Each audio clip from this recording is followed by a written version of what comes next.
on your lawn. So you only did something about it because you were running for office? That is going to come back. That part of it is going to come back. The Perry people have said to me they think it's somewhat unfair that Mitt Romney is no longer getting vetted because these issues were heard 4 years ago, so he's getting a pass. He's right about that. The press has backed off of that, but it's Perry's job to bring those issues back to life. John King, you're saying that nobody at this point, no one's going to drop out before Iowa. I don't think so. You noticed tonight, Rick Santorum, he's low in the polls. He's inching up a little bit in Iowa. Every time he got a chance to answer, he returns to the core issues about the family, the social issues. Bang. Why? A, because he believes it. B, because it brings him in enough small contributions to keep going. Michele Bachmann, you could have asked her the color of the sky. She talks about moms, women, moms, women, moms, women's. Why? That is the base of her small contributions. It also issues important to her. I'm not saying the issues don't matter to her, but the candidates who are struggling understand they need to stay viable through Iowa.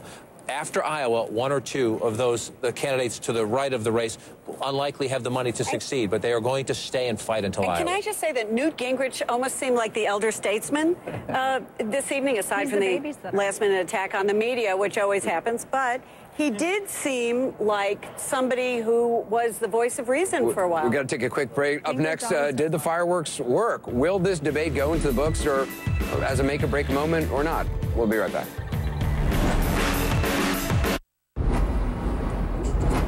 So this was the last debate until sometime in November when there's yet another debate. But was it a make-or-break night for anyone? We'll get some quick final thoughts. Donna, make or break for anybody? I thought Herman Cain was a little bit on play defense a lot, but he's still a very strong and viable candidate in the Republican primary.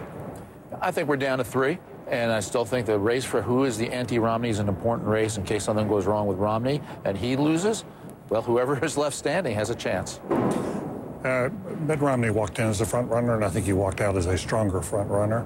But these fisticuffs are bad news for this party. Somebody ought to take and shake these candidates. Remember the 11th Commandment from Ronald Reagan, Glory brought up earlier.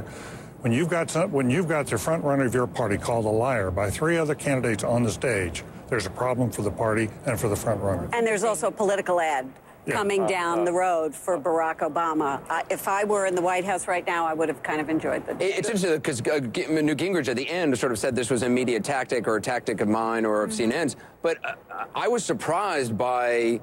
I mean, we weren't setting people up for this kind of personal attack. They came to do that, and I don't disagree with David, but I do think there's a flip side. The Obama-Clinton debates weren't always so pleasant. The Obama-Clinton campaign wasn't that pleasant. Sometimes you emerge a stronger candidate by being tested and by being kicked around. You said make or break. I do think this was a make night for Rick Perry. I'm not saying it solved all his problems, but if he had had another lousy debate, I think he had gone from 30 to 14. I think the door would have... Very briefly, Dana Lash, make or break for anyone? Yeah, I think Perry showed that he can stay with it the long haul. And I like the fisticuffs. It's a debate. I want to see more of it. It's really good vetting. But I think Perry did well, and I think it's Romney, Cain, and Perry at this point.